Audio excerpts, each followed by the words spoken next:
Hello friends, welcome back to my channel. आज हम करेंगे questions on trial and error method. ठीक है, तो पहला क्वेश्चन है हमारा, Thorndike learning theory is called, क्या बोलते हैं, और हमने थॉर्नडाइक की लर्निंग थ्योरी को ट्रायल एंड एरर मेथड या theory, connectionism and SR theory. ठीक है, ये तीनों जो हैं थॉर्नडाइक की लर्निंग थ्योरी के नाम हैं। ठीक है, next is Thorndike's law of learning. कितने लॉ दिए थे थॉर्नडाइक ने लर्निंग के? 2 लॉज दिए थे, मेनली प्राइमरी एंड सेकेंडरी। तो प्राइमरी लॉज हमारे पास 3 टाइप्स के थे, जो ये हैं law of readiness, law of effectiveness and law of exercise. Right. The experiment on cat done by, किसके द्वारा किया गया था बिल्ली के ऊपर एक्सपेरिमेंट? थॉर्नडाइक। और फादर ऑफ एजुकेशनल साइकोलॉजी भी माना गया है एडवर्ड ली थॉर्नडाइक को। Law of motivation related to readiness.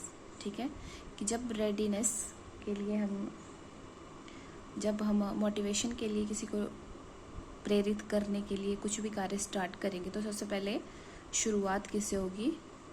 Readiness से। उस जब तक वो तैयार ही नहीं होगा तो मोटिवेशन नाम की चीज़ उसके अंदर कभी आ ही नहीं सकती। ठीक है, next is law of effect. Law of effect का जो हमारे पास ऑप्शंस में आते हैं, 4 ऑप्शंस दिए थे आपके पास, उसमें से रिवॉर्ड एंड पनिशमेंट ये लॉ ऑफ इफेक्ट में आते हैं। ठीक है, और जो रेडीनेस आता है वो मोटिवेशन के पार्ट में आता है। ठीक है, Thorndike learning theory is a bond of SR. SR means stimulus and response. और हमने ऊपर भी पढ़ा है कि जो थॉर्नडाइक की लर्निंग थ्योरी है उसको एसआर थ्योरी भी बोलते हैं। Law of use and disuse come under the panel of. Law of disuse and use किसके अंडर आता है? लॉ ऑफ एक्सरसाइज के अंडर। ठीक है, जो प्राइमरी लॉ दिए थे उनमें से एक लॉ था लॉ ऑफ एक्सरसाइज, उसके अंडर ये आता है। Primary and secondary laws of learning are given by, किसने दिए थे ये? थॉर्नडाइक ने।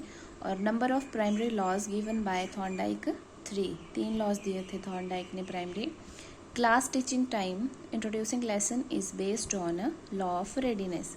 जब आप क्लास में पढ़ा रहे हो और आपको क्लास में जाके जो आपने लेसन पढ़ाना है उसको आपने इंट्रोड्यूस करवाना है, स्टार्टिंग करनी है उसकी, तो आप उस टाइम कौन सा लॉ फॉलो कर रहे होते हो? थॉर्नडाइक का लॉ ऑफ रेडीनेस, कि बच्चों को क्या कर रहे हो आप? एक उनको तैयारी करवा रहे हो, रेडी करवा रहे हो कि आप उनको क्या पढ़ाने वाले हो उसके लिए। ठीक है, नेक्स्ट है learning is the result of combination of stimulus and response. ठीक है, ये स्टेटमेंट, ये एक फैक्ट आप इसको समझ सकते हो कि learning is the result of, learning किसका रिजल्ट है? कॉम्बिनेशन ऑफ स्टिमुलस और रिस्पॉन्स का रिजल्ट है हमारे पास लर्निंग है, association of stimulus and response. ठीक है, who said the repetitions increase the error gets reduced.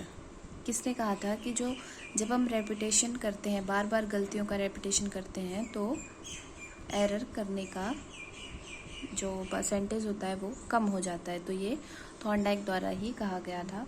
Next है transfer of learning in the process of learning is, जो सीखना होता है वो हमारे पास कैसी प्रोसेस होती है? पॉजिटिव होती है, नेगेटिव होती है, sometimes it may be 0।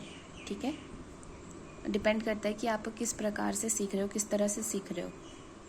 The factor that affects learning positively, कि ऐसे कौन से फैक्टर्स होते हैं जो ये शो करते हैं कि आप जो लर्निंग कर रहे हो वो पॉजिटिव लर्निंग है। तो उसमें आता है आपका मीनिंगफुल एसोसिएशन। अगर कुछ आप मीनिंगफुल चीज़ सीख रहे हो, आपको कुछ सिखा रहे हैं, वो समझ आ रहा है, तो that is positive learning. Next है in trial and error learning theory Thorndike set, क्या बनाया गया था थॉर्नडाइक के द्वारा? एक पजल बॉक्स बनाया गया था और उसमें क्या थी? Cat, a cat in a puzzle box. अब इस क्वेश्चन से आपको 3-4 क्वेश्चंस बन सकते हैं कि थॉर्नडाइक ने कैट के ऊपर जो एक्सपेरिमेंट किया था वो किस में किया था? पजल बॉक्स में किया था, या फिर किस एनिमल पे किया था? कैट पे किया था। और किसने trial and error theory cat पर की थी जो पजल बॉक्स में बंद थी? तो वो थॉर्नडाइक ने की थी। थॉर्नडाइक ने कैट को पजल बॉक्स में बंद करके कौन सी थ्योरी दी है? That is trial and error method. यानी जो एक क्वेश्चन होता है उससे आपके कम से कम 2 या 3 क्वेश्चंस डेफिनेटली बन जाते हैं। Bond theory of learning also known as, पीछे हमने पढ़ा है कि जो SR थ्योरी है, बॉन्ड थ्योरी भी बोलते हैं उसको, और ये किसका नाम है दूसरा, ट्रायल एंड एरर थ्योरी का। Learning is connecting according to whom, learning is connecting किसके द्वारा ये बात कही गई है, थॉर्नडाइक के द्वारा। And major implication of Thorndike puzzle box is trial and error informs the relationship between stimulus and response, कि जो सबसे बड़ी इम्प्लीकेशन थी, सबसे बड़ी उपयोगिता थी थॉर्नडाइक की थ्योरी की, वो क्या थी, जो हमारे पास ट्रायल एंड एरर थे, जो भी वहाँ पे जो बिल्ली कुछ भी ट्रायल कर रही थी या कुछ गलतियाँ कर रही थी, जो प्रयास कर रही थी, उनके बारे में पता करना, उनके बारे में पता लगते रहना, और जो रिलेशनशिप था स्टिमुलस और रिस्पॉन्स के बीच में, ठीक है, उनके बारे में रीड आउट करते रहना। According to Thorndike, how many stages of learning process are present, तो जो लर्निंग प्रोसेस होती है हमारे पास, उसमें कितनी स्टेजेस होती हैं लर्निंग में, तो वो होती हैं 7, और उसमें से फर्स्ट होती है डिराइव, ठीक है। सो आई होप आपको क्वेश्चंस पसंद आए होंगे। Thank you so much.